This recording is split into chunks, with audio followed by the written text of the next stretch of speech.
guys, it's Kelly from Cards by Christine here with you live on a Technique Thursday.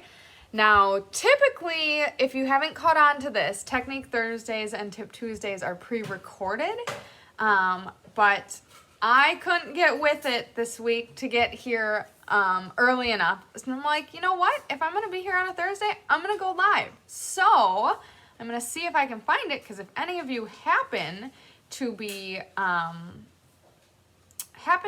catching me live, I want to catch your comments. So, Cards by Christine. Sorry, just navigating. So, if you are live on with me, please comment along. Hello, Kelly and Anna. And if you have any questions or comments, let me know. So, today is Technique Thursday, and I'm so excited about today's technique. It's inspired by the Expressions in Ink bundle, suite, whatever it's called.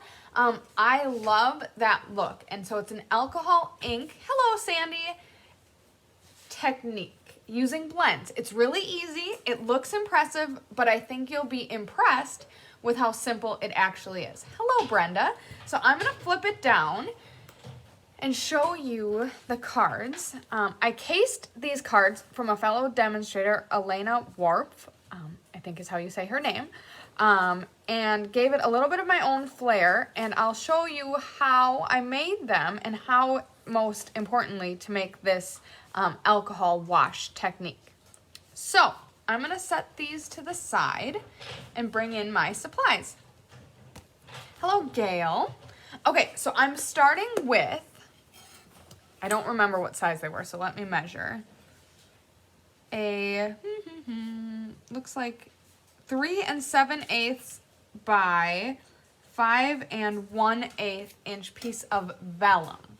It needs to be vellum for this technique. And what we're going to do is I'm going to do the red one because the red will show up better than the other is pale papaya. It's kind of hard to see the pale papaya on the vellum on the silicone mat. And it is important that you, hello Patricia from Indiana, thank you for tuning in. It is important that you secure this down because the alcohol can warp the vellum, and then you're gonna get a really like wavy, that's the word I was looking for, a really wavy piece, which will not work so great to adhere down and do all that good stuff. So take your piece of vellum and just secure it to a surface. It doesn't need to be a silicone mat. That's just what I'm using as my workstation. And I just used some washi tape. And if you have a supply of washi tape, just grab something that's yucky or old or not so pretty, because it is just going to get torn off and thrown away. So then I'm just going to bring this closer in so that I know. I kind of just guessed. I don't know. There's nothing super technical about this. And I did these in 2 different ways. So the first one I took, this is my dark real red, because I used real red for the cherries. So I took the dark real red and I just kind of colored a big section down here. And then I took my dark old olive, and this marker tip is trash, but all we're really after here is the color. So it doesn't matter what it looks like or how it's laying down. So I'm kind of just bookcasing that there. And then I'm going to bring in my alcohol. I'm not going to tip it too much because it is a little leaky, but it's 91% isopropyl rubbing alcohol. Hello, Mary. Thank you for tuning in. And I don't think it really matters what percentage or anything like that of alcohol. It's just what I had in my bathroom. To be completely honest with you, I've only used rubbing alcohol for crafts. I have not actually used it for its intended purpose of being antiseptic. So I'm going to take my water painter, and there are 3 different brush types for water painters. I grabbed the biggest brush type, not the fanned out one. And I'm just gonna dip it in. I'm gonna bring this in. I'm gonna dip it into my rubbing alcohol that it starts to, you probably can't see this, but it's just dripping off a little bit. So it's saturated, but not overly saturated. And you can see I just dropped a drip on there and it's starting to like eat away at the ink. So blends are alcohol ink. So when you use rubbing alcohol, it starts to kind of wash it away. And just like, you know, how if you would have a, sorry, I need to grab a paper towel. What kind of paper are you using? I am using a vellum. And that will help spread the ink. If you did it on paper, the paper would soak it up. So vellum helps, it's kind of more coated, and that helps to spread the ink and the alcohol. Similarly, like I think most of us are more familiar with like water-based markers, like Crayola markers. Just like if you had water-based marker on a paper and got water on it, the color would start to spread. That's a similar concept to what we're doing here with an alcohol-based marker and rubbing alcohol. Just give me a second. I'm going to rinse this out and switch to doing the Old Olive.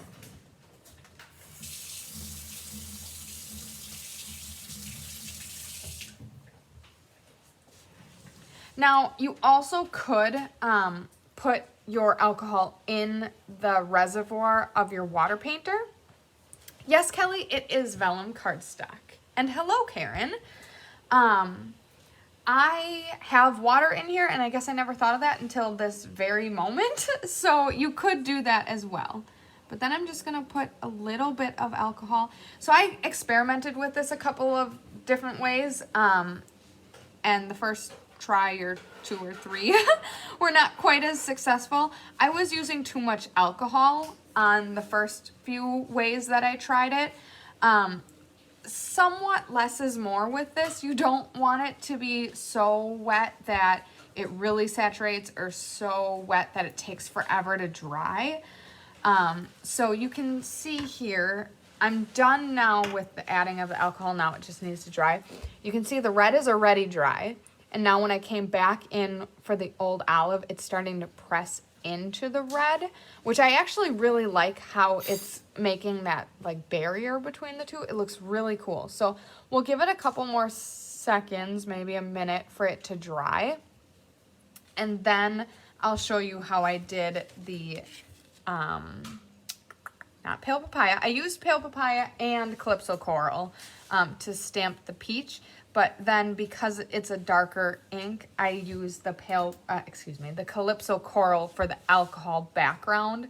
And I'll show you how I did that one because I did that one a little differently. Both look nice. They do look very different, however. Okay, so that is just about dry. And then I'm going to grab another vellum and stick that on as well.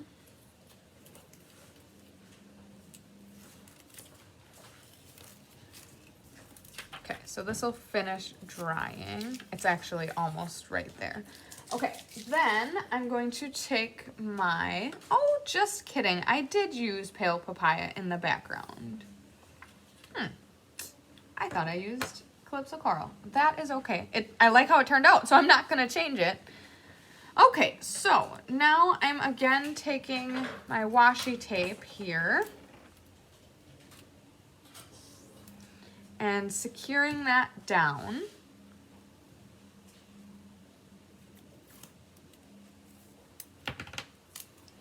Now, I don't know, I didn't ever try it without it. Now that I'm using a more controlled amount of alcohol, it may not warp too much, but it's not something I really want to risk because I have seen instances of people doing this when I was kind of researching how to do this technique, where it gets real warpy, and we really don't want that.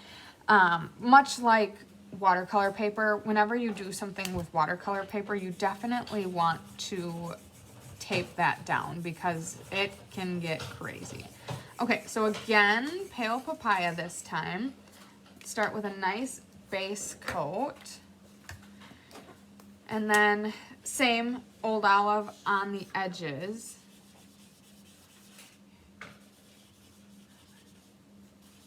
Okay. This time, I just dipped it in the alcohol and kind of just splattered it. And you'll see that it's more splotchy looking. And I'll try to do just a little more and then bring it up to the camera so you can see that better.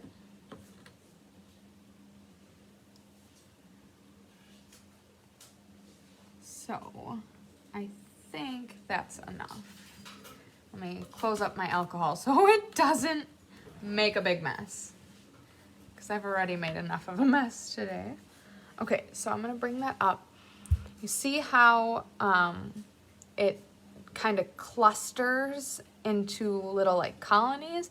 And I might actually, to be honest, I can see, I mean, this is drying so fast because it is, again, such a small amount of alcohol this time. I'm gonna maybe put a little bit more at the top. The problem with this is it's hard to control. You know, so I'm trying to aim to put these splotches in a very specific location, which is next to impossible. So I'm just kind of throwing it down everywhere. Okay, after it dries, can you just stamp on it? That's a really great question.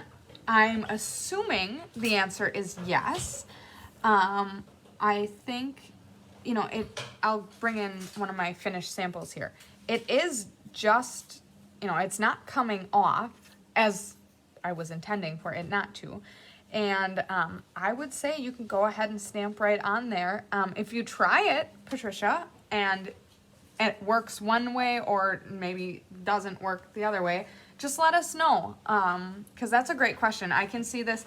I'm definitely going to be playing around with this technique more. I love how it looks, and I can see that being a really good use of that as well.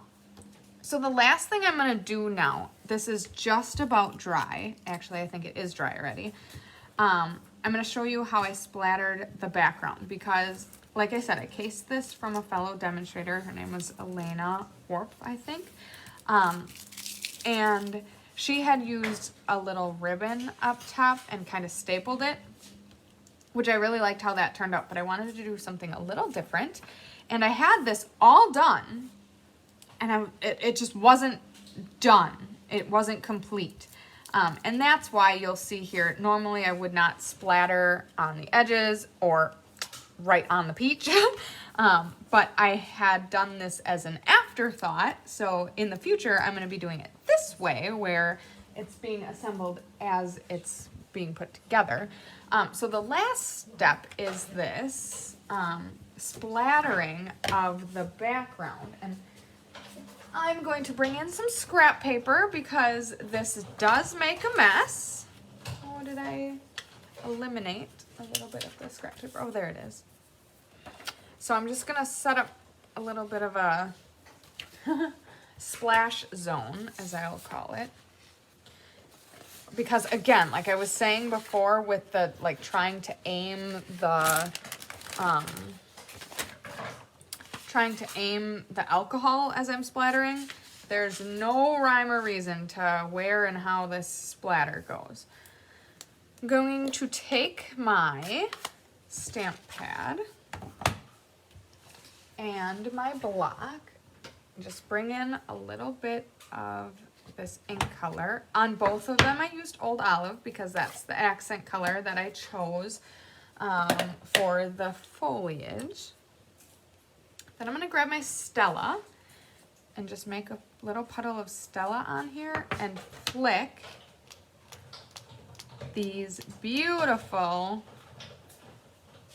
splatters of Old Olive and now, of course, glitter because we're using our Stella pen. You can do the same thing or achieve the same look by using a water painter. Then, of course, you just get the color. You don't get the glitter. So, you know, if you're doing maybe more of a manly card or something like that, you may want to do that. But there you have it. Then you can just wipe until you've got your color out of there, or you could even rinse the bristles in water to just get the color out of there. So that's how the backgrounds were made. And then I can just walk you through the other elements that were used to finish the card. First time using the peach. I love the peach. I don't know why. I don't really like eating peaches, and but I just thought they were so pretty. So I did purchase them, and I haven't used them until now. I'm really glad. And to be honest, Elena, who inspired the card layout and design, had this tip that I'm going to share with you. I'm going to bring the finished cards back in. No, that's not Christine rattling in the background. Her mom is here assembling kits. So, Mama Janet gets a lot accomplished for Cards by Christine when we're all busy working. So she's here putting together kits for one of the upcoming classes. Okay, so bringing these back in. So Sweet as a Peach is the stamp set. Obviously, that's where we get the peach and the leaves, and same with the sentiment. She noticed that these baby peaches looked like cherries. So she stamped them in red, and I, of course, cased that. Luann Johnson says, hi, Janet. Hi, Luann.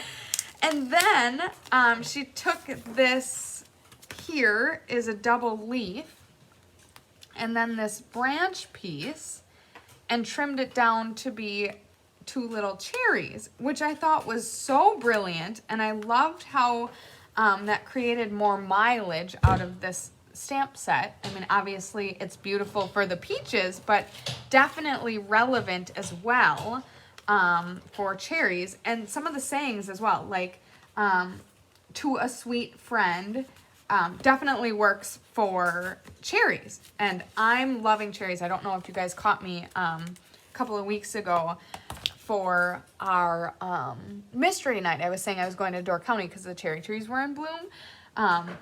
It was beautiful. Those cherry trees were just beautifully blossoming. And so I love myself some cherries. Not because I like to eat cherries. You guys must think I don't like fruit.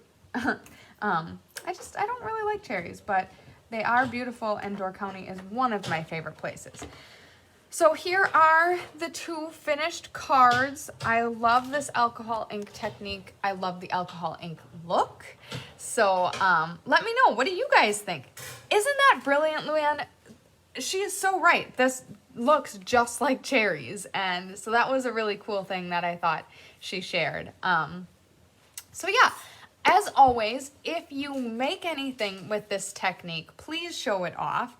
Or even if this inspired you to make anything, not just an alcohol ink card, maybe a peaches card, please show it off. We love to see your creations. So I hope you guys have a wonderful day, and catch Chris later tonight. She'll be coming at you live from the Hive. Have a nice day.